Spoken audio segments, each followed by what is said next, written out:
So I think most of you Hindi समझते हो, तो मैं हिंदी में वार्तालाप करूंगा। धन्यवाद जीवन जल ग्रुप ऑफ चर्चेस का, थैंक यू शरद भाई और प्रिया का टीचर। आपको यहाँ क्या बुलाते हैं? प्रिया टीम वगैरह ऐसे नहीं बुलाते आपको? नहीं, एक तो इंस्टाग्राम का जमाना है ना, इसमें दीदी भी नहीं बुलाते आजकल। दीदी शॉर्ट का शॉर्ट कर रहा ना, 15 सेकंड में वो जाना चाहिए क्लिप। किसको टाइम है ज्यादा देखने के लिए? पब्लिक को टाइम नहीं है ना आजकल। 15 सेकंड में बोर हो जाती है पब्लिक। अब हम लोग तो यूथ में डील करते हो तो सीधा यूथ आके बोलते हैं सर बोर आ रहा है, सर बोर आ रहा है। सबको एंटरटेनमेंट चाहिए आजकल, इसलिए हमने वो एक प्रोटोकॉल रखा है सारों में कि हम एक दूसरे को टीचर सर बुलाते हैं। नहीं तो कोई बच्चा आके मेरे को एक अपू कैसा करके बोलेगा, कैसा लगेगा? मेरे एक दोस्त का बेटा चर्च में उसको सैवियो करके बुलाता था, एक 5 साल का बेटा, और वो ऐसा बोला कि ए सैवियो, देखो तेरा बेटा सैवियो बुलाता। हाँ वो बुलाता, तो तू करेक्ट नहीं करता उसको। सो हमको थोड़ा प्रोटोकॉल से रखना पड़ता है, नहीं तो ज्यादा ही ओके। सो मेरे को ये वचन आया वर्शिप के टाइम पे, एफिसियों का 4:24। अगर आप बाइबल्स देखते हो, एक्चुअली मैं फोन पे ज्यादा देखता हूँ बिकॉज वो इजी है, क्विकली सर्च कर सकते हो। मैं केजेवी यूज करता हूँ नॉर्मली, आप कुछ भी यूज कर सकते हो जो आपको, बट एक वर्जन पकड़ के रखिएगा ताकि आप वचन में पढ़ सको। और आप जब दूसरों को बता रहे ना तो ऐसा नहीं होना चाहिए अलग अलग वर्जन देखते हो, वर्जन समझते हो ना बाइबल का, NIV, NASB, NLT, RSV, अलग अलग बार अगर वचन पढ़ोगे तो ऐसे होगा ना, अभी बोलने के टाइम पे ढूंढने आप ढूंढ रहे तो मिल ही नहीं रहा वचन, तो एक पकड़ के रखो। ओके, सो एफिसियों के 4:24 में इंग्लिश में से लिखा है that you put on the new man which after God is created in righteousness and holiness, through holiness, ऐसे लिखा है। सो क्या आपको पता है जब आप मसीह में आए तो आप पूरी तरह पवित्र और पूरी तरह धर्मी बन चुके हैं? क्या आपको पता है? यीशु का लहू कुछ भी पीछे नहीं छोड़ गया, इसीलिए उसने क्रूस पे क्या बोला, ये पूरा हो चुका है, फिनिश्ड। मतलब आपको एक पूरा नया आइडेंटिटी मिल चुका है, और ये स्पेशली यूथ के लिए जरूरी है। कितने लोग यीशु को जानते हैं? आप यीशु में मानते हैं? ओके, आज मैं बहुत सारी चीजें बोलने वाला हूँ। आई डोंट नो, मतलब ये 7 कोर्स मील की तरह है। गया खाया कभी ऐसा 5 कोर्स 7 कोर्स शादी में ना, तो अलग अलग चीजें रहती है, किसको क्या पसंद है पता नहीं। कोई तो गुलाब जामुन पे तड़का मार देता है, गुलाब जामुन तो गुलाब जामुन खाना, बाकी सब खाए ना, रोटी वोटी खाए ना। उसको कुछ चीजें पसंद आती है, जो पसंद है आप लीजिएगा। सो बाइबल कहता है कि जब हम मसीह को ग्रहण करते हैं तो मसीह ने कोई कसर नहीं छोड़ी है ताकि आप पूरी तरह से पवित्र हो और पूरी तरह से धर्मी हो जाए। आमीन।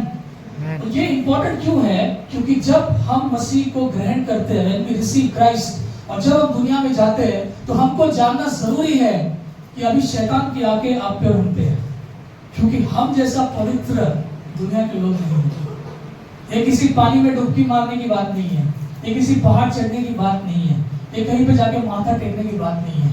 ये सर्वशक्तिमान परमेश्वर आपके लिए और मेरे लिए मरने की बात है, जो फर्स्ट टाइम हुई है हिस्ट्री में, और उसने कोई कसर नहीं छोड़ी है ताकि आप और हम उसके योग्य बन जाए, उसके स्वर्ग के योग्य बन जाए। तो आज हम बात करेंगे, अरे बाप रे, ये जब भी मैं टॉपिक लेता हूँ मेरा दिल ज्यादा धड़कता है। सो ये जानते हुए कि हम पवित्र हैं और हम धर्मी हैं, उस चीज को मेंटेन करना जरूरी है। सो आपको गॉड ने एफिसियों बोलता है कि स्वर्गीय स्थानों में बिठाया। आपका दर्जा क्या है पहले तो जानो, आप किस लेवल पे हो, है ना। और शैतान आपको हर बार खींच के नीचे लाना चाहता है, वो नहीं करने देना, और वो होगा कभी कभी, पर गॉड आपको फिर से उठाएगा। तो टेंशन मत लो, याद रखो कि यहाँ ये आपका एफिसियों 4:24 आपका स्टार्टिंग पॉइंट है। ओके, तो हम बढ़ेंगे आज के टॉपिक में बिना टाइम वेस्ट किए। ओहो, जेन ज़ी, कितने लोग माइके बड़ा नहीं। जेन ज़ी मतलब ये जो पीढ़ी है वो खुद को जेन ज़ी, जनरेशन ज़ी, पहले एक्स था फिर वाई आया फिर ज़ी आया। जेन ज़ी मतलब अलग अलग शब्द यूज करते हैं। जेन ज़ी के लोग यो मैन, लड़की में लड़के को yo bro, how are you bro, ये जेन ज़ी है। बोला था कोई लड़की या लड़की को ब्रो? देखा मैं पकड़ा बघा, पहिला मुझे पकड़ेला इधर। मैंने देखा है लड़कियां लड़कियों को ब्रो बुलाते हैं, लड़के लड़कों को क्या बुलाते हैं मेरे को नहीं पता। लोग गर्ल तो नहीं बुलाते, पर आजकल अगर आप किसी भी आदर करके कुछ होता है, वैसे जेंडर ही निकाल रहे हैं। ये दुनिया यहाँ पे जा रही है यूथ, आपको ये जानने की जरूरत है। और बाइबल क्या बोलता है? मेल एंड फीमेल, पुरुष और नारी परमेश्वर ने बनाया और कुछ नहीं बनाया। अगर आप उस आइडेंटिटी को लूज करोगे तो आप गॉड के वचन के खिलाफ जाओगे। और याद रखो, गॉड रचिता है, गॉड क्रिएटर है, आप और मैं नहीं हो। हम जो बोलते हैं वो हम नहीं है, गॉड जो बनाता है बोलता है वो हम है। गॉड का वचन सत्य है। सो जेन ज़ी में वेरी नाइस सिचुएशनशिप, मौका देख के चौका। हमारे जो रिश्ते हैं वो मौके पे डिपेंड करते हैं। आज रोज डे है, ये अच्छी लग रही है, चलो इसके साथ। एक हफ्ते के बाद स्लैप डे है, जोर से मारेंगे।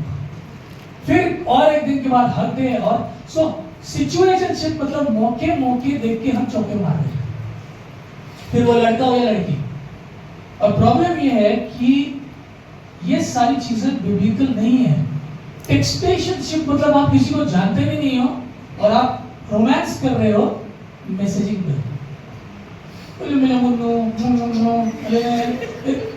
रात भर चालू है, किधर वो अमेरिका में है, किधर अफ्रीका में है, पता नहीं चल रहा है। और क्या है वो पेपर क्लिपिंग। पेपर क्लिपिंग मतलब लड़का लड़की दोस्त है, जो भी उनको सपोर्ट रिलेशनशिप में, सडनली बहुत दिन से वो लोग बात नहीं किए, एकदम से उसे टप के वो मैसेज आता है, हाय हाउ आर यू। अभी वो लड़की पढ़ने लगी थी या लड़का पढ़ने लगा था, सही चल रहा था, एकदम से अभी यह आ गई तो उसका माइंड पर हिल गया, फिर से आ गया वो मेरे लाइफ में, फिर से आ गई पेपर क्लिपिंग। और वो जो है ना भूत दिख रहा है ब्लू वाला, वो घुस्टिंग। घुस्टिंग मतलब क्या है? किसी के लाइफ से एकदम से निकल जाओ। ये जेंसी टर्म्स है, घुस्टिंग। मतलब कैसे लगेगा, मैं और मेरी पत्नी है 17 साल, एकदम से कल मैं गायब, अरे क्या हो गया, किधर है, ढूंढ रहे सब एक दूसरे को। और ये सब चीजें एक्सेप्टेबल है, नॉर्मलाइज्ड है। आप समझ रहे हो ना? मतलब हाँ, रास्ते में कोई भी एर गए आदमी को जाते हुए थप्पड़ मारना एक्सेप्टेबल है।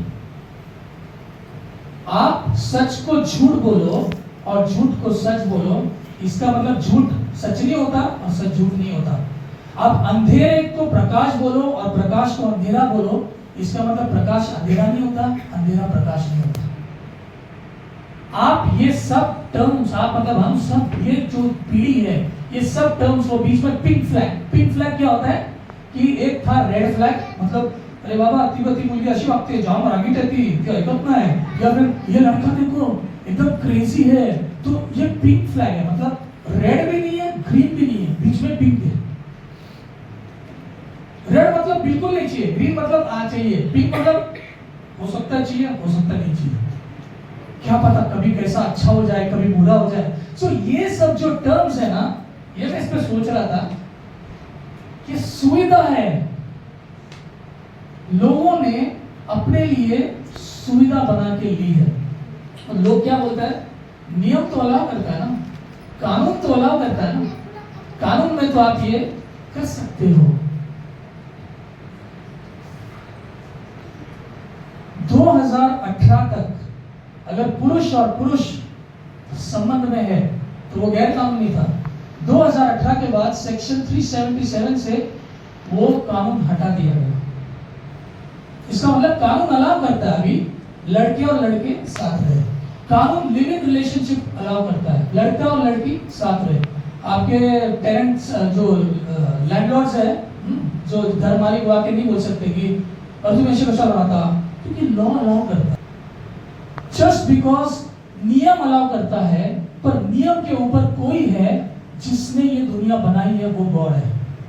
और गॉड जो बोलता है वो एब्सोल्यूट ट्रूथ है, स्थिर सच्चाई है। वो लॉ कैसा ना, नया पार्टी आ गया लॉ बदल जाता है, पर बाइबल बोलता है परमेश्वर का वचन स्थिर है स्वर्ग में। और यही मुझे आपको बताना है कि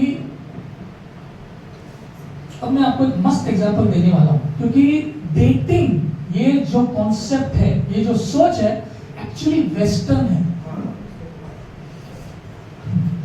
डेटिंग जो कॉन्सेप्ट है वो वेस्टर्न है, वो पश्चिम की सोच है। पर बाइबल हमें क्या बोलता है शादी के बारे में या डेटिंग के बारे में या रिश्तों के बारे में? अगर हम उत्पत्ति के 24 में जाते हैं तो इसमें यह होता है कि अब्राहम की बीवी जो है सेरा, वो मर चुकी रहती है और अब्राहम अपने नौकर से बोलता है कि अभी बेटे के लिए एक लड़की ढूंढना जरूरी है, तो तू जा और मेरे पिता का जो इलाका है वहां जाके उसके लिए एक लड़की ढूंढ। और ये वर्स 2 में आपको मिलेगा। आप जाके ना, मैं आपको एक चीज प्रेजेंटेशन दे दूंगा, तो घर पे जाके इस पे थोड़ा पढ़ना कि वचन 2 में अब्राहम अपने सेवक को जाके बोलता है कि तू जाके आइसक के लिए लड़की ढूंढ, और वो कुछ चिन्ह बताता है कैसे वो लड़की होनी चाहिए। वचन 16 में 24 के वो सेवक जाता है, नौकर जाता है, और वो ये चीज जानता है उस लड़की के बारे में कि वो लड़की एकदम शुद्ध रहती है, वर्जिन रहती है, वो किसी लड़के को नहीं जानते रहती है। ये वर्स 16 में है। 51 वर्स 51 में ऐसा है कि वो लड़की का बाप बोलता है अब्राहम के सेवक को, तू इस लड़की को लेके जा और आइसक की पत्नी बना। मतलब बाप कन्यादान करने को कितना रेडी है और कितना ट्रस्ट करता है अब्राहम के नौकर पे। उसका रेप्यूटेशन देखो अब्राहम के सर्वेंट का और अब्राहम के नाम का। ओके, आगे वर्स 53 में 53 में अब्राहम का नौकर उस लड़की के भाई को, माँ को, परिवार को हीरे देता है, सोना देता है, चांदी देता है, कान में इयरिंग देता है और वो सब ज्वारात देता है। अभी तक वो सेवक उसके घर पे ही है। फिर ये जब लड़की और सेवक और उसकी दासियां वापस आते रहती है आइजक के पास, वर्स 63 में ऐसे लिखा है कि आइजक वहां पे खेत में मनन करते रहता है, अध्ययन करते रहता है, मेडिटेट करते रहता है, गॉड को बात करते रहता है। ये देखो अभी गॉडली कपल क्या होता है, ये गॉड को खोजते रहता है वर्स 63 में। और उतने में वो आती है रेबेका उसके नौकर के साथ और बोलती है ये आदमी कौन है जो यहाँ पे प्रार्थना कर रहा है, ये इंतजार कर रहा है, कौन है ये आदमी? और फिर वो नौकर बोलता है यही आइजक है। और फिर बाइबल बोलता है वर्स 67 में 67 में आइजक की शादी होने के बाद आइजक सांत्वना पाता है क्योंकि उसकी मां मर चुकी रहती है और अब ये औरत उसके दिल को ठीक करती है, कंफर्ट करती है। उसके बाद नेक्स्ट चैप्टर जेनेसिस 25 में वर्स 5 में ऐसे लिखा है कि अब्राहम सारी चीजें, उसकी संपत्ति आइजक के नाम पे करता है। आज के जमाने में देखो तो बेटा घूम रहा है या बेटी घूम रही है किसी लड़का या लड़की के साथ, माझी विरासत मला द्या, माझे पैसे मला द्या, मी करणार लग्न, मी जाणार, मेरा पॉकेट मनी मेरे को दो, मेरे को उड़ाने का है, मेरा पैसा मेरे को दो। पर यहाँ पे हमको दिखता है कि सब होने के बाद बाप वो विरासत उस बेटे को देता है। और बाइबल बोलता है वचन 25 के 20 में आइजक 40 साल का था जब उसकी शादी हुई, मैच्योर इंसान था, सोच रहा था, वेट कर रहा था सही लड़की के लिए। फिर वर्स 23 में ऐसे लिखा है और लॉर्ड प्रभु रेबेका से बात करता है उसके होने वाले बच्चे के बारे में। सो कितना अमेजिंग है ये आइजक, ये रेबेका, दोनों भी गॉड के दास थे, गॉड को ढूंढ रहे थे। इनकी शादी लगाने में इनके माता पिता का हाथ था। पेरेंट्स को बर्डन था, बोझ था कि अरे मेरे बेटे का क्या, मेरी बेटी का क्या। कितना खूबसूरत है। देखिए कभी कभी हमारे पेरेंट्स नहीं होते, गार्डियंस होते हैं या कोई एल्डर्स होते हैं, पर ये बहुत जरूरी है जानना कि अगर हम डेटिंग की बात कर रहे हैं तो डेटिंग बिब्लिकली बाइबल के हिसाब से कोई भी किसी के साथ घूम रहा है ऐसा नहीं है। और मैं आपको आगे जाके बताऊंगा, ये बहुत इंपॉर्टेंट है क्योंकि अभी मैं आपको एक्सप्लेन करूंगा कि अगर आपके लाइफ में ये खींचातानी हो रही है कि हाँ मैं भी रिलेशनशिप में हूँ, मेरा भी किसी पे दिल आ गया है, मेरे को भी पुल हो रहा है, मैं आपको बताऊंगा आप पे पुल क्यों हो रहा है, वो खींचातानी क्यों हो रही है। इसके बाद चुनाव आपका है, ठीक है। सो ये आपने देख लिया कि डेटिंग जो बाइबल के हिसाब से है वो कैसा है। 1 कोरिन्थियों 10:23 ऐसे बोलता है कि सारी चीजें नियम अनुसार है पर सारी चीजें मेरे लिए लाभदायक नहीं है। और लॉ मुझे बहुत सारी चीजें अलाउ करता है, पर क्या वो चीजें रियली हमारे लिए लाभदायक है? अगर हम बाइबल का लॉ देखें तो वो अलाउ नहीं करता है, पर देश का या शहर का लॉ हमें अलाउ करता है, और हम कभी कभी उसका फायदा उठा देते हैं। टपरी में तो सिगरेट मिलता है ना, लॉ तो अलाउ करता है, फूक लो भाई। तो उसके जो प्रतिफल है, उसके जो परिणाम है, वो आपको और मुझे भुगतने हैं। मूसा ने एक बार कहा था, वो झुंड जो था इजराइल का, 20-25 लाख लोग जो थे, उनको एक चीज मूसा ने कहा था, तुम्हारे पाप तुमको ढूंढ लेंगे, your sins will find you. इसका मतलब क्या पता है? मेरी स्टूडेंट है मेहरून, उसको स्कूल में बोला कि आप कैंसर, जो माउथ कैंसर होता है, उसके फोटोज दो। तो वो बोली सर मुझे ढूंढ के दो, मैं गूगल पे ढूंढ के दे रहा हूँ। सर ऐसे थोड़े घिनौने टाइप के, तो ना घिनौने ऐसा कुछ इधर है ऐसा, तो मैं भेज रहा हूँ सर, और तो ना। मैं बोले मामा मेरे को ये देखा नहीं जा रहा है, ये मतलब ये आदमी ने जो भी तंबाकू पान जो भी खाया है, मेरे को देखा नहीं जा रहा है। तेरे को और कितने पिक्चर भेजूं? तेरे सर को बोल बस हो गया, इतना क्या दिखाना, इधर से आया। सो मैंने ये रियलाइज किया कि आप जो करोगे उसके परिणाम आपको भुगतने पड़ेंगे लाइफ में। एक डिसीजन जल्दबाजी में लिया हुआ, जिसमें परमेश्वर नहीं था, उसको आपको भुगतना तो पड़ेगा। क्या आपको पता है रोमियो के 14, किसी के पास है बाइबल? रोमियो के 14 और उसका लास्ट पार्ट 23 का एंड पार्ट क्या बोलता है? रोमन्स 14 का एंड, 23 का एंड, जो भी विश्वास से चीज नहीं करते हम, वो पाप है। Whatever is not of faith is sin। इसलिए आपने देखा कभी हम चोरी छुपे चीजें करते हैं एज यूथ, उसमें हमारा विश्वास नहीं रहता है, हमको डर रहता है पकड़ा जाएगा, कोई तो देख लेगा, क्योंकि उसमें फेथ नहीं है। देखिए गॉड ने कैसा बनाया चीज। पाप जानने के लिए आपको इतना कभी बाइबल पढ़ने का अच्छा है, पढ़ना चाहिए, बट जरूरी नहीं है, क्योंकि आप विश्वास से तो नहीं करोगे हालेलुया प्रेज द लॉर्ड आज मैं लड़की घुमा रहा हूं, नहीं। बाप रे बापानी तो नाही बघितलं, तुझ्या बापानी तो नाही बघितलं, मोठ्या भावानी तो नाही बघितलं। विश्वास नहीं है। विश्वास होता तो जाते तुम एकदम आइजैक के सर्वंट की तरह, मेरे मालिक इब्राहिम ने भेजा है, ये लड़की शादी करने को तैयार है हमारे बेटे के साथ, हाँ ये लो जेवर लो सोना लो, हो जाए 12 फोटो टपेगा ना, नहीं पर नहीं होता ना फिर, बराबर ना? कोई भी गलत काम करने में विश्वास नहीं होता हमारे पास। ओके, सो आगे बढ़ते हैं।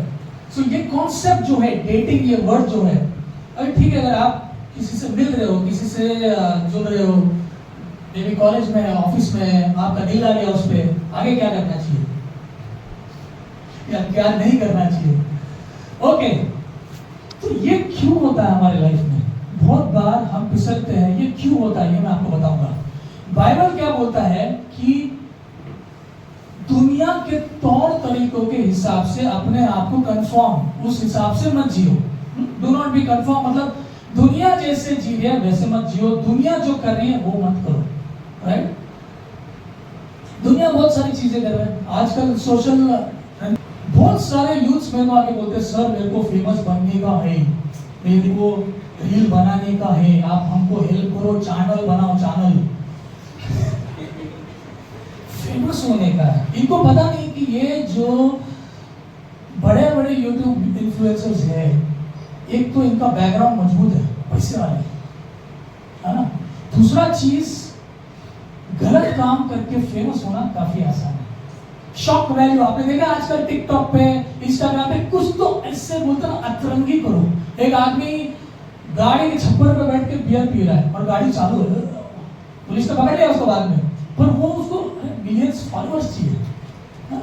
और शॉकिंग पार्ट ये है ना कि पहले ये लोग भीख मांगते हैं, अरे follow like share subscribe, follow like share subscribe. बाद में फॉलोअर बनने के बाद क्या बोलते हैं? Thank you all my fans. पहले तुमने भीख मांगा कि वो फॉलो करें, अभी बोल रहे हो वो आपके फैन है। वो आपके फैन नहीं है, आपने भीख मांगा उनको फॉलो करो और उनसे पैसे कमाए। लोग आपके लाइफ को लेके अपना धंधा चलाते हैं और आपको बिकाऊ नहीं होना है। जो दुनिया कर रही है वो आपको नहीं करना है। एक यूहन्ना 2:17 में ऐसे लिखा है कि दुनिया और उसकी लालसाएं ढलती जा रही है। The world and its pleasures pass away, but he who does the will of God abides forever. जो परमेश्वर की इच्छा पूरी करता है वो अनंत के लिए जीता है। हमें दुनिया ढलते जा रही है। आज रणवीर है, समय है, ये सब लोग आ रहे जा रहे, वो फैजू दरबार, ये पता नहीं कौन जुबैर, मेरे को मैं तो हूँ नहीं, मैं आज तक कभी फेसबुक पे नहीं था, इंस्टा पे नहीं था, मेरे पास टाइम नहीं है। मैं व्हाट्सएप तभी लिया जब मेरी सास को कोविड वार्ड में लेके गए उनके साथ वीडियो कॉल करने के लिए। तो मैं और मेरी वाइफ को तो व्हाट्सएप भी नहीं था 2020 तक। उसके बाद जो मैसेज चालू हो गया, बाप रे, सारे स्टूडेंट टनाटन मैसेज डाले जा रहे हैं। रात को 11 बजे 2 बजे मैं देख रहा हूँ लोग रात को 3 बजे उठ के मेरा स्टेटस देख रहे हैं। आप समझ रहे हो, दुनिया आपको ऐसे धोखे में डाल रही है कि आपके माइंड को भी शांति नहीं है। एक लड़की को गॉलस्टोन हुआ था यहाँ पे और उसका 12th है, अभी वो 12th दे रही है। वो बोलती है सर मैं रात को पता नहीं अचानक से उठती हूँ,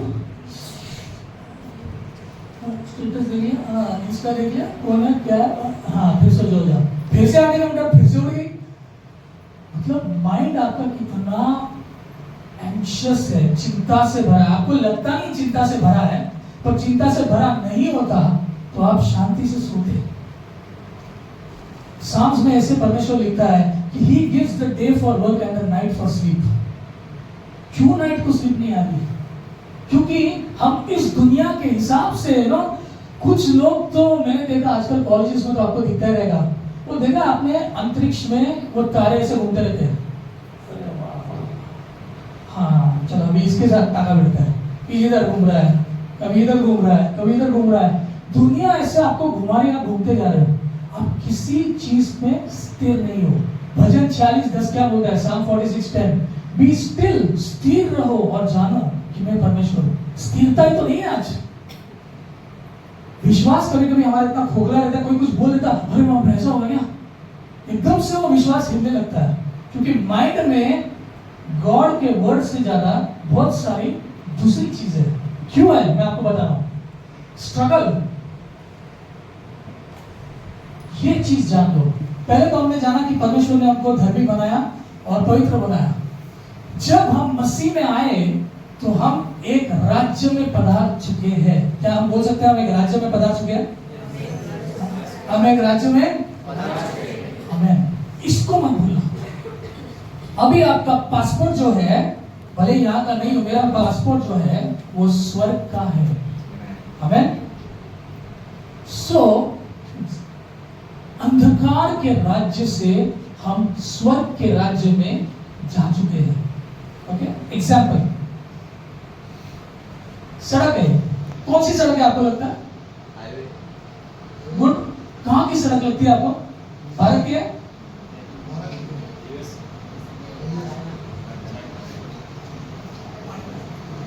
कहां की है? कहां की है? यूएस की है, मतलब भारत की नहीं है ना?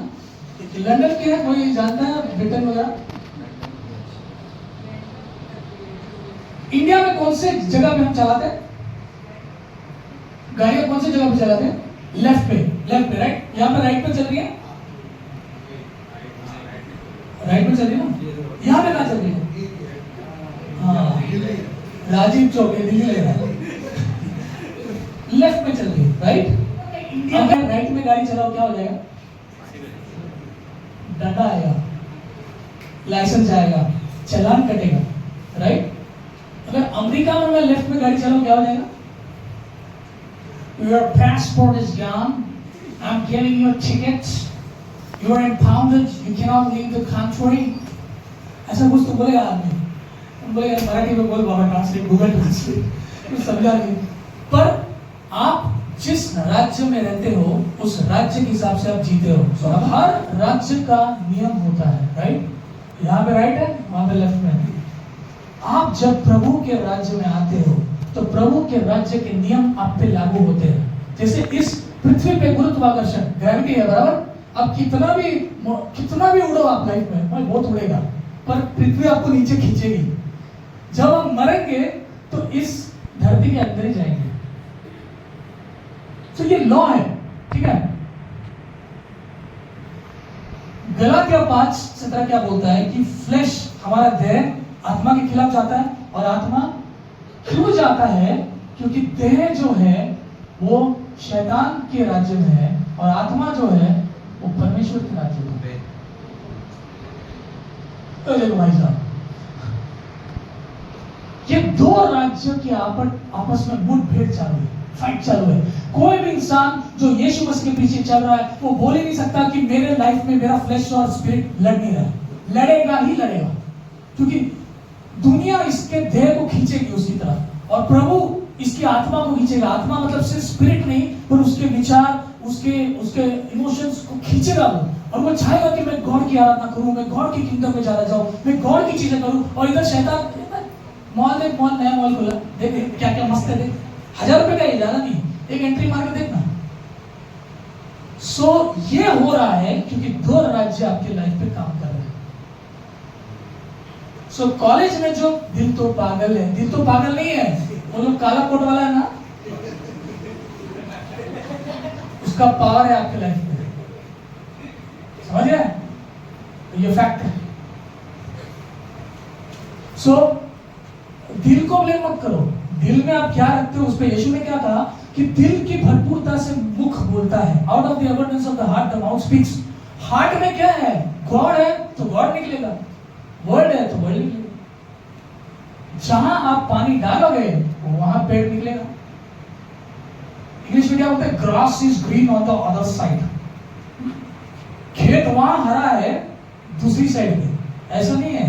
Grass is green where it is watered. जहां पानी डालोगे वहां घास उगेगी। आप किसको उगा रहे हो? किस चीज को आप आग उसमें तेल डाल रहे हो? ये देखो, ये कुछ रेफ्यूजी लोग हैं, आपको पता है वापस। सो आपके जो अधिकार है वो आपके राज्य पे डिपेंडेंट है, आपके किंगडम पे डिपेंडेंट है। आप भले ही किसी और किंगडम में जा रहे हो, बट आपके अधिकार जो है वो आप जिस राज्य के निवासी हो, सिटीजन हो, उस पर डिपेंडेंट है। अब ये देखो गॉड का किंगडम क्या बोलता है। डैनियल 4:34 ऐसे बोलता है कि गॉड का किंगडम जो हमारे जिंदगी में शुरू हुआ है, परमेश्वर का राज्य, वो एवरलास्टिंग है, वो हमेशा से हमेशा है, वो रुकने वाला नहीं है। इब्रानियों 12:28 क्या बोलता है? हम ऐसे राज्य में है जो हिल नहीं सकता, इसलिए मैंने रेड में किया है, which cannot be moved, उसको कोई शेक नहीं कर सकता, कोई उसको ओवरकम, उस पर आक्रमण चढ़ाई करके उसको खत्म नहीं कर सकता। फिलिपियों के 3:20 में ऐसे लिखा है कि हम हेवन के, स्वर्ग के नागरिक है, पासपोर्ट अपना उधर का है और यीशु वहां से हमें लेने आ रहा है। इसलिए कितना भी कुछ आपके लाइफ में हो जाए, कितना भी कुछ हो जाए, आपकी जो राइट्स है, आपके जो हक है परमेश्वर के राज्य के, वो आपसे कोई नहीं छीन सकता है। हमें इसलिए यही चीज है जो शैतान आपसे छीनना चाहता है, और वो तभी हो सकता है जब आप बोलो आप मुझे मसीह में इंटरेस्ट नहीं है ना। जैसे अभी पति पत्नी, अगर पत्नी बोलती है मेरे को तेरे साथ नहीं रहना है, तो पति जबरदस्ती उसको रहने पे मजबूर कर सकता है। हम बोले जीसस हमको नहीं चाहिए, हम नहीं मानते तेरे को, ठीक है भाई उधर जाओ, ये स्वर्ग का एरिया, वो बाकी सब जो एरिया वो देख लो, जहाँ पे मेरी उपस्थिति नहीं है, जिसको नरक बोलते हैं, वहां कर दोगे। आपका चुनाव ही डिसाइड करेगा आपका लाइफ आगे कैसे बनेगा। Your choice will define how your life will be. Okay, so हम क्या करें अब? एक तो दो राज्य लड़ रहे हैं हमको लेके, और हम ऐसे पीढ़ी में है, ऐसे जनरेशन में है जहां पे बहुत सारी चीजें चल रही है। पहले चीज कलोसियों के 2:10 में लिखा है कि आप परिपूर्ण हो यीशु मसीह में, आप कंप्लीट हो। बहुत बार हम ऐसे बोलते हैं ना कि मेरी बेटर हाफ को ढूंढ रहा हो, मेरे बेटर हाफ को ढूंढ रहा हो। फिर हम शादी करने के बाद बेटर का बीटर हाफ हो जाता है, कड़वा हो जाता है। पहले बेटर कर रहे थे, बीटर हो गया, कड़वा हो गया। जब तक आप प्रभु में सुनिश्चित नहीं हो कि प्रभु मेरे लिए काफी है, प्रभु मुझे परिपूर्ण करता है, कंप्लीट करता है, मेरे हिसाब से तब तक किसी भी विश्वासी को शादी के चक्कर में नहीं पड़ना चाहिए। अगर वो ये एक्सपेक्ट कर रहा है कि वो लड़की या लड़का मुझे कंप्लीट करेगा, तो पहले तो आप वचन को ही नहीं समझे, क्योंकि कोई भी इंसान आपके लाइफ में वो पोजीशन, वो स्थान प्ले नहीं कर सकता जो गॉड करता है।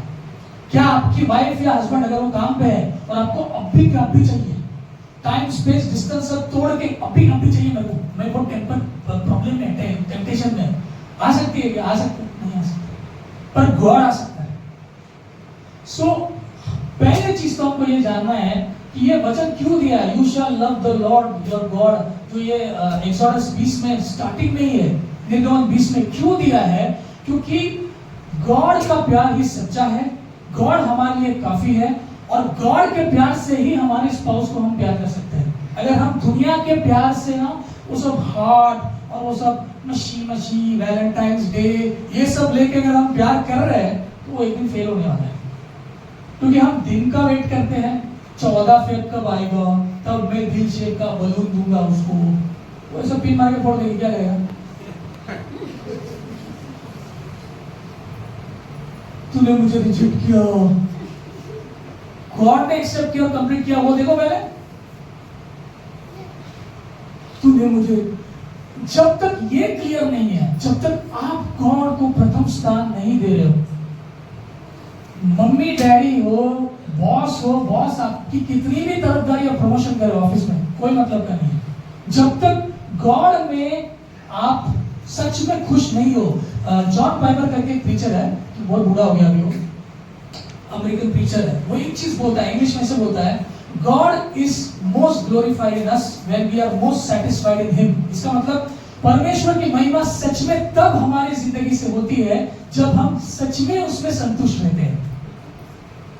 अभी मैं एक्सप्लेन करूं आपको, आप ऐसे ना कुड़कुड़ा के सब यहाँ पे आए, शिया मम्मी ने दाल में इतना सारा नमक डाल दिया, शिया बाबूजी ने मेरे को इतना कम पॉकेट मनी दिया, शिया टीचर तो मेरे साथ बहुत पार्शियल है, ऐसा करके आप इधर आते हो, शिया बॉस कभी मेरे को प्रमोशन देता है, मतलब आप एक्चुअली गॉड में संतुष्ट नहीं हो। सही है ना? तभी तो कुड़कुड़ा करते हैं, नहीं तो कुड़कुड़ा के नहीं होते, बोलते गॉड ये मैं तेरे को सरेंडर करता हूँ, ये मेरा बॉस, मेरी मम्मी, मेरी बीवी, मेरा बच्चा, मेरा कुत्ता, मेरी बिल्ली, सबको, बंदर, घोड़े, जिराफ, सब जो जितने मेरे घर के आसपास है सबको समर्पित करता हूँ, सरेंडर करता हूँ, जो भी होगा मैं मानता हूँ ये तेरे विल में चल रहा है, तेरी इच्छा के हिसाब से चल रहा है और तू सही सेट करेगा उसमें। जब तक मुझ में ये कॉन्फिडेंस नहीं है मैं कुड़कुड़ाऊंगा, तो फिर मैं से जो ग्रज है ना, जो तकलीफ है उसको सॉर्ट कर रहे हैं। सही है? जब तक मैं अपने बीवी में सच में खुश नहीं हूं, मैं कितने भी उसको क्या भी वो कार्ड वार्ड दूं, बोलेंगे तो गाना बजेगा, oh my darling you are the best, you are the this that, कल ही दाल में नमक ज्यादा था तो इतना कुड़कुड़ा है तू, कल ही मछली बराबर से नहीं तली, इतना गाली दिया तू, अभी कार्ड देके क्या दिखा रहा जा रहा है? सो पहले चीज तो आप गॉड में कंप्लीट हो, ये यीशु मसीह की वजह से है, आपकी और मेरे कोई अच्छाई की वजह से नहीं है। हम अच्छे नहीं थे गॉड के लिए कि गॉड ने बोला बेटा कपिल कितना परफेक्ट है तू, और अभी तू कंप्लीट ही करता हूं मैं तेरे को परफेक्ट बना देता एकदम। हमारी वजह से कुछ नहीं हुआ है, जो हुआ है मसीह की वजह से हुआ है। दूसरी चीज, don't date unless you are in a position to get married. अरे बाप रे, पैर पे पैर रख दिया। सॉन्ग ऑफ सोलोमन के 2:7 में ऐसे लिखा है कि प्यार को मत जगाओ जब तक सामने वाला तैयार नहीं है। इसका मतलब जब तक दोनों बाजू उस रिलेशनशिप में पूरी तरह से शादी में जाने को रेडी नहीं है, उस प्यार को मत जगाओ। अब वो पढ़ सकते हो, do not start what you can not finish without sin. Second वाला, ऐसी कोई शुरुआत ना करो जो आप बिना पाप किए उसको बराबर से फिनिश ना करो। ये वचन मेरे को पवित्र आत्मा ने बताया, Mark 9:42 if anyone causes one of these little ones to sin to believe in me. कभी कभी ना हम हो सकता है कि ये सब चक्कर में पड़ के सामने वाले को पाप में लेके आते हैं। अब जीसस क्या बोलता है, बेटर है उसके गले में ना पत्थर बांध के पानी में डालो उसको, क्योंकि ये पुराने नियम में एक टाइप का पनिशमेंट था, दंड था। सो आपको केयरफुल रहना है, क्या आप किसी को भटका रहे हो, क्योंकि आप फिर गॉड आपके खिलाफ आएगा। भले ही आप उसमें विश्वास रखो, पर गॉड बोलेगा देख तू मेरे दूसरे बच्चे को गिरा रहा है। अगर मेरे 2 बच्चे होते और एक दूसरे को गिरा तो मैं उस पर गुस्सा नहीं होता, तू काहे को उसको गिरा रहा है, ठीक है तू मेरा बच्चा पर गिरा रहा है ना दूसरे बच्चे को। सो हम जब रिलेशनशिप्स और ये डेटिंग वेटिंग करके बहकाते हैं लोगों को, हमको इस चीज में केयरफुल रहना है कि हम पाप में ना जाए। बेस्ट है अगर शादी हमारे माइंड में नहीं है तो पढ़ो ही मत ये चीजों। वो अंतरिक्ष में घूमने के वाले तारों की तरह घूमते मत रहो। वो घूम रहे सैकड़ों सालों से घूम रहे, वो क्या क्या कौन सा गैलेक्सी में इधर से उधर घूम रहा है। हम भी वैसे घूम रहे, 10 साल हो गए, 5 साल हो गए, शादी में नहीं आ रहे। और पहली शादी किसने लगाई थी आपको पता है? गॉड ने लगाई थी। किसकी लगाई थी? आदम हवा की। अमेजिंग है ना, गॉड अगर किसकी शादी लगाता है, और आज भी गॉड ही शादियां लगाता है, पास्टर शादी नहीं लगाते। क्या बोलता है? आई थिंक यीशु बोलता है ना, what God has joined no man put asunder. प्रभु ने एक किया है। हमने तो शादी जब की थी तो पहले, क्योंकि वो सब बैकग्राउंड हम पहले गए रजिस्ट्रार के पास बैटर बोर्ड में, तो उसने एक ऐसा कुछ तो बोला, बोला बाबा I take you as my wife and beloved वगैरह, उसने भी बोला। फिर ऐसी मिठाई आई तो मैं वो रजिस्ट्रार को दिया। रजिस्ट्रार बोलता अरे बाबा तुम्ही एक दूसरेला खायला घाला, तुमचं लग्न आहे माझं नाही। मुझे पता ही नहीं, मैं तो खुश हुआ, मैं शादी हो गया, मजा है। क्योंकि कब से प्रे कर रहे थे ना शादी के लिए। सो ये बहुत इंपॉर्टेंट है कि जब तक आप तैयार नहीं हो शादी करने, उसमें डेटिंग वेटिंग थोड़ा दूर ही रखो। ओके, किसके लिए हम डेट या किसके लिए हम वो जो है वधू वर शोधतो अपन, किसके लिए करते हैं? मैच्योरिटी देखने के लिए इंसान का सामने वाला।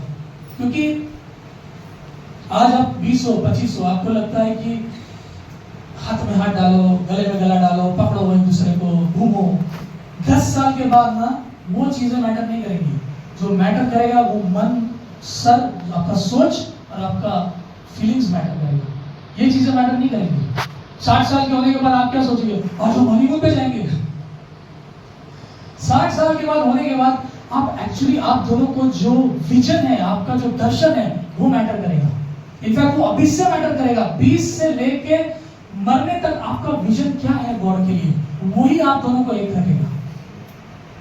आपके करके वो सब करके कुछ नहीं होने वाला है। जब दांत निकल जाएंगे तो में नहीं निकलेगा मुझसे। 2 कोरिन्थियों 6:14 में क्या लिखा है? अनइक्वली योक्ड, असमान जुए में ना जाओ। टिपिकली हम ऐसे सोचते हैं कि ये तो अनबिलीवर और बिलीवर की बात है।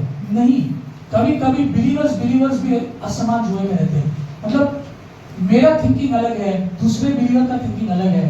ठीक है, हम लड़का लड़की है, विश्वासी है, पर थिंकिंग अलग है, सोच अलग है, दर्शन अलग है, गोल अलग है।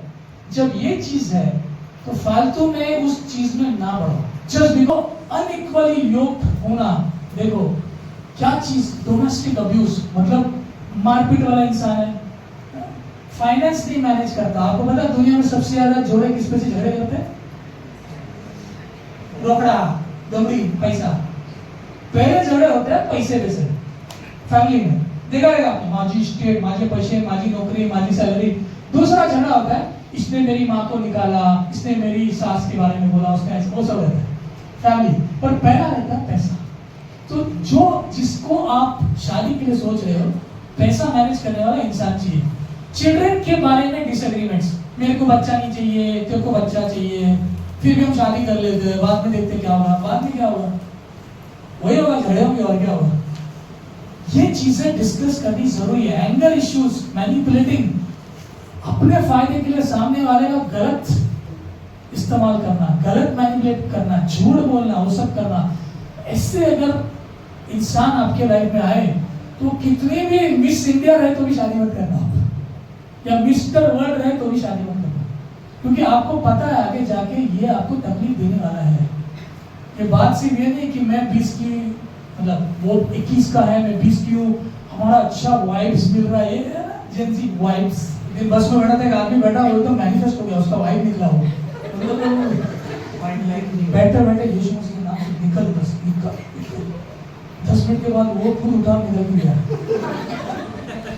मैनिफेस्ट हो गया। होता है कभी ना, आपने अंदर पवित्र आत्मा, तो बाजू वाला तो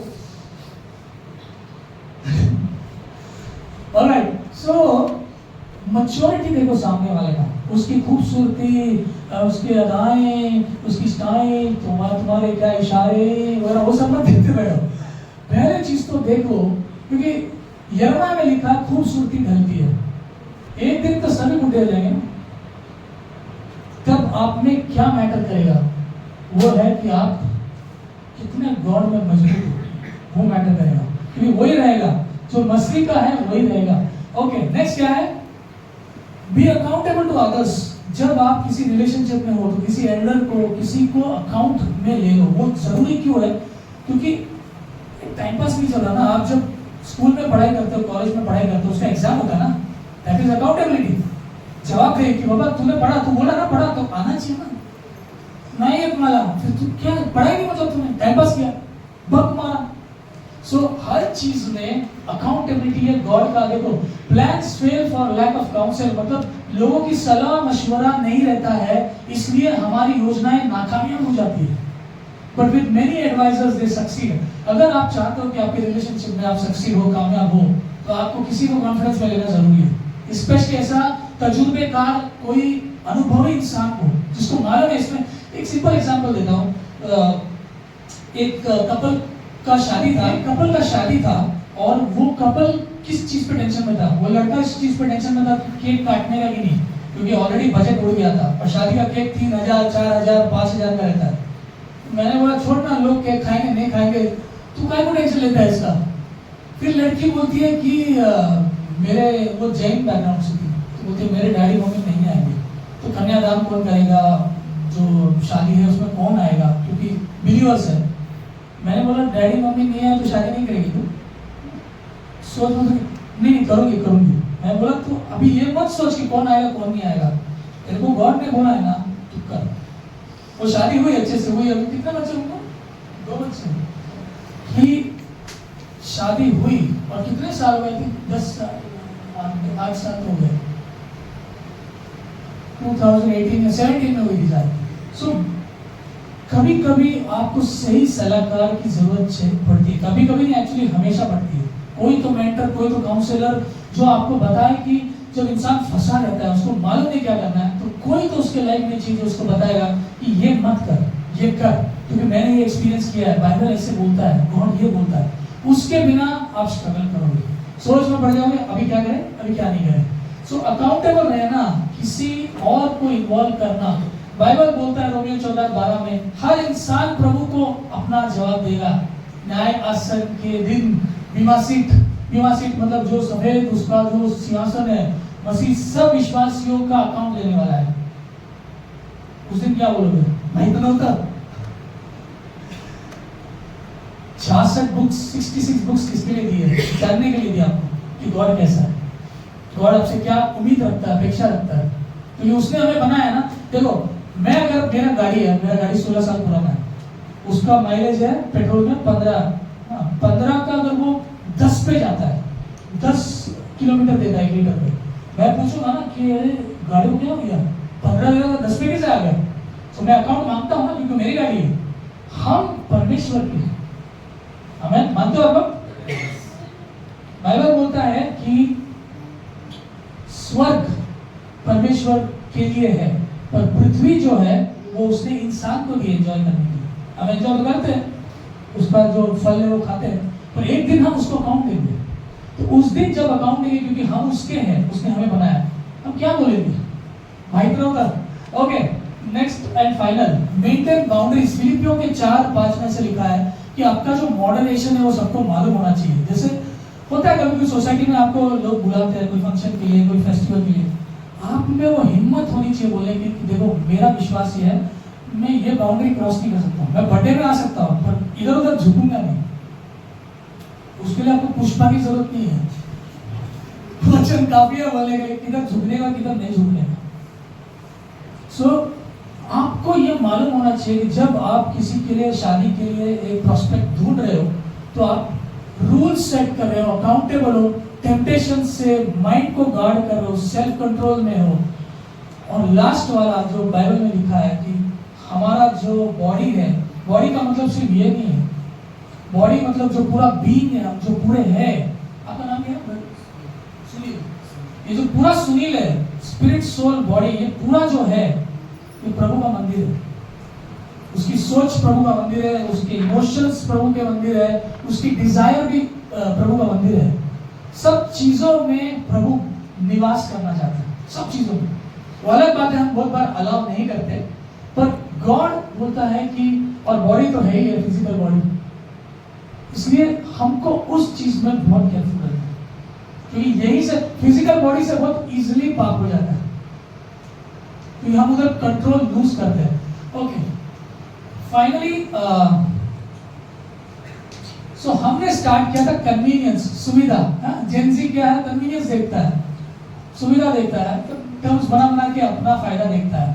पर गॉड कन्वीनियंस नहीं है, गॉड कवेनेंट है। कवेनेंट मतलब वाचा है, और हमको ये वाचा दिखती है जब याकूब की स्टोरी सबको पता है ना, थोड़ी बहुत पता है कि वो चाहता है रेचल से शादी करे, तो उसके अंकल के पास जाता है और 7 साल वो काम करता है, बीवी पाने के लिए वो काम करता है, दहेज नहीं मांगता है, वो खुद दहेज देता है 7 साल काम करके। और उसके बाद लबान एकदम चालू रहता है, चंड इंसान, वो क्या करता है, लिया को देता है, फिर बोला अरे बाप रहेगा अलग, क्योंकि तभी तो रात को बत्ती होती नहीं था ना ऐसा लाइट, तो सुबह उठे तो ये क्या है, घूंघट में आ गई औरत, सुबह घूंघट निकाला तो घूंघट में चला आपका,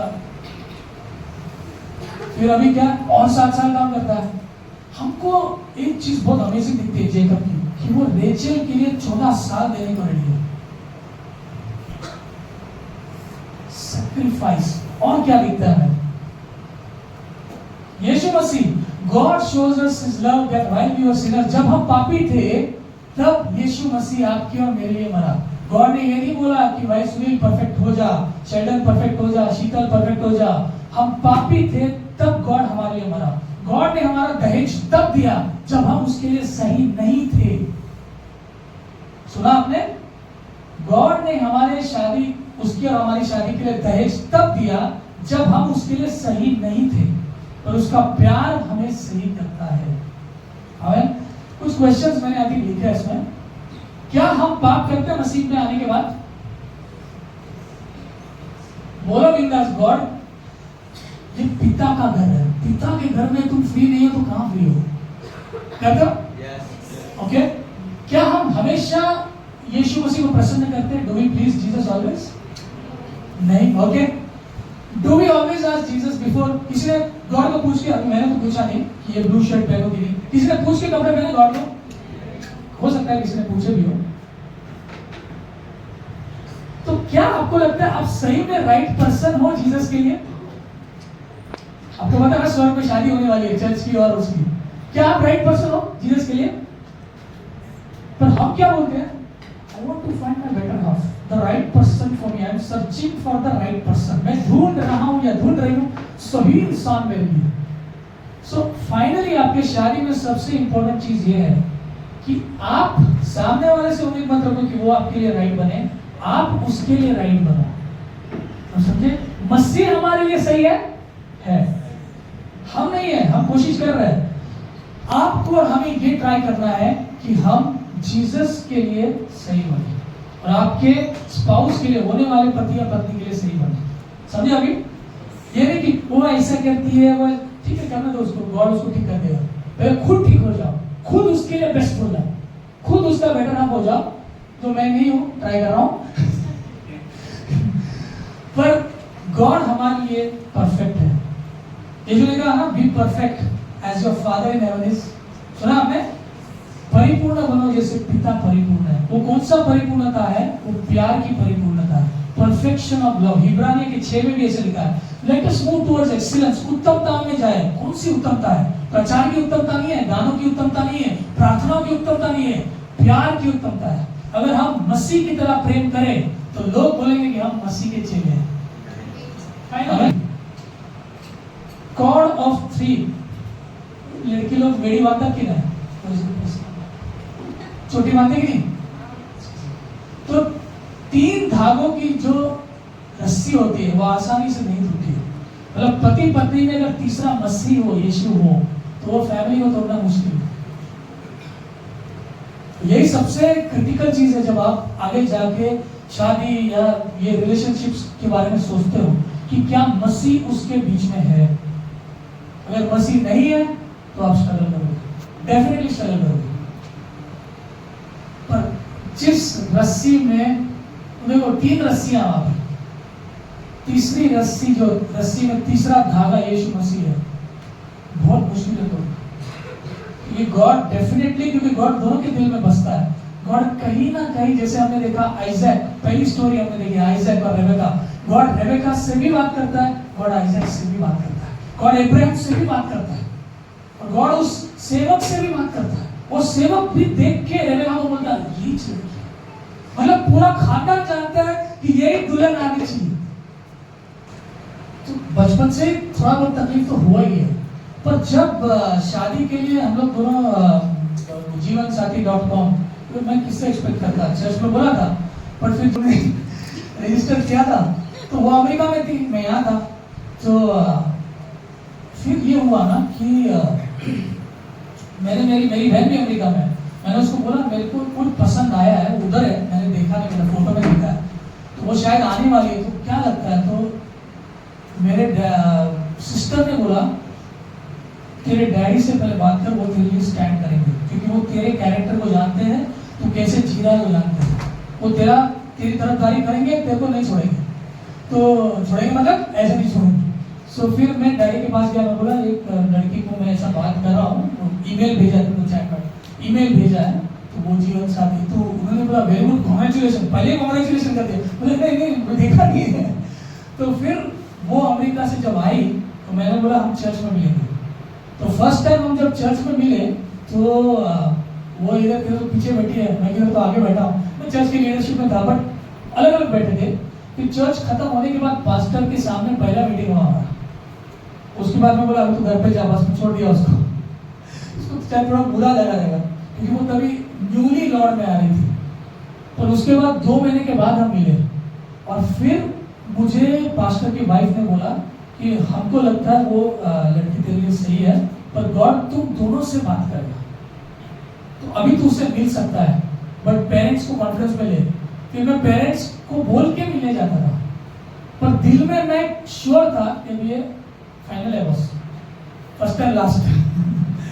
मतलब बोलने का चीज क्या है ना कि गॉड किधर तो पीस लाता है, थोड़ी सी अनबन होती है बीच बीच में, वो शादी के टाइम पे बहुत कुछ होता है, क्योंकि देखो दोनों बैकग्राउंड्स अलग है, पेरेंट्स की सोच अलग है, पर ये सारी चीजों के बावजूद, क्योंकि एल्डर्स भी इन्वॉल्व थे, बहुत सारे शुभ चिंतक, वेल विशर्स, फ्रेंड्स, सब लोग प्रे कर रहे थे, उसकी शादी है। तो वो मैंने देखा कि जब लोगों के प्रेयर्स आपके साथ होते हैं ना, तो गॉड का कवरिंग होता है आपके ऊपर। वाइल्ड हॉर्स इधर उधर भाग रहा है, जब तक उस पर लगाम नहीं आता ना, रेंज नहीं आते, मुश्किल है उसके। अगर आपके लाइफ में कोई भी इंसान कुछ भी आपको थोड़ा कंट्रोल में नहीं ला पा रहा है, तो आपके डिसीजंस गलत जाएंगे। किसी में भी बात करके आपको अकाउंटेबल होना है थोड़ा। कोई भी रहे आपके लाइफ में, कोई बड़ा फ्रेंड रहे, चर्च के लीडर्स रहे, कोई ऐसी दीदी या ब्रदर है जो आपसे क्लोज है, आपको ये डिस्कस करना जरूरी है, क्योंकि आप अपना ही करोगे, उसके बाद कुछ तो प्रॉब्लम हो जाएगा, उसके बाद आप बोलोगे अभी आपको कौन हेल्प करेगा, क्योंकि किसी को पता ही नहीं था क्या हो रहा था आपकी लाइफ में। सो याद रखो, मसीह हर चीज में रहना चाहिए। अगर और एक जो चीज है जो मैं नॉर्मली बोलता हूँ कि पहले चीज इंसान की आत्मिकता देखो, स्पिरिचुअल लाइफ देखो, फिर उसका सोल देखो, जो थॉट है और जो फीलिंग्स है, लास्ट में उसका फिजिकली अट्रैक्टिव होना जरूरी है, तो वो नंबर 1 पे नहीं आना चाहिए। जिस दिन ये उल्टा हो गया ना, ये बॉडी ऊपर आ गया, फिर मतलब ऐसा है कि स्पिरिचुअली आदमी मसीह में है नहीं है, चलेगा, थॉट्स उसका अच्छा है, थॉट्स और वगैरह इमोशंस चलेगा, बॉडी अच्छा है ना उसका, दिखने में मस्त है ना, वो बाकी सब मैनेज कर लेगा, नहीं होने वाला है।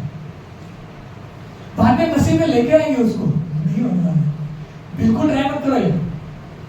पहले चीज, अगर आप मसीह में हो तो सामने वाला भी मसीह में हो। दूसरी चीज, उसकी सोच क्या है गॉड के लिए, उसके फीलिंग्स क्या है गॉड के लिए। क्या बिली ग्राहम जो इतना अमेजिंग इवेंजलिस्ट था, ऑलमोस्ट 99 कंट्रीज में, देशों में जाकर प्रचार किया उसने। बिली ग्राहम जब रूथ करके एक लड़की को मिला जिसके पेरेंट्स चाइनीज मिशनरी थे, बिली ग्राहम के बारे में रूथ को सिर्फ एक चीज पसंद आई, उसको इंटरेस्ट नहीं था शादी वादी में, क्योंकि उसको मिशनरी बन के जाना था चाइना में। रूथ को एक ही चीज पसंद आया बिली ग्राहम में, कि उस इंसान का जो जुनून था जीसस के लिए वो जबरदस्त था। रूथ बोलती है, वो उसके एक मेमोरी में की, ऑटोबायोग्राफी में की, मेरे को बाकी कुछ इंटरेस्टिंग था, बट मैंने देखा ये बंदा गॉड के लिए फायर पे था। और उनका बहुत सक्सेसफुल शादी है, 5 बच्चे हुए। ये 6 महीना जाता था इवेंजलिज्म करने, पर उसकी बीवी मध्यस्थी करते रहती थी, वो इंटरसेशन कर करके इसके लिए बच्चे को संभालते रहती थी। और ये आदमी कामयाब हुआ रूथ की वजह से, क्योंकि रूथ उसके लिए प्रे कर रही थी। और उसने एक ही चीज देखी, ये इंसान क्राइस्ट में स्पिरिचुअली स्ट्रांग है और उसका पैशन है। आमीन। सो मैं चाहता हूं कि हम इन चीजों पर गौर करें। और मैं अभी आपके लिए प्रे करूंगा, क्योंकि आई नो यूथ ये बहुत ही टफ टाइम है, क्योंकि इसी टाइम में क्यों बाइबल बोलता है कि remember the Lord from the days of your youth, जवानी से प्रभु की याद करो, से क्यों बोलता है? क्योंकि यही टाइम है जब अगर आपके लाइफ में प्रभु का जो नींव है, जो फाउंडेशन है, बुलंदी है, वो स्ट्रांग नहीं हुआ तो बाद में होना बहुत मुश्किल है। अभी अगर गॉड आपके लाइफ में स्ट्रांग नहीं हुआ तो 30-35 के बाद होना बहुत मुश्किल है। और आपके पास ये चुनाव है, ये चॉइस है, ये टाइम है आपके पास, गॉड को आपके लाइफ में स्ट्रांग होने दो। आमीन। प्रे करें। परमेश्वर, हम धन्यवाद देते हैं इस वक्त के लिए।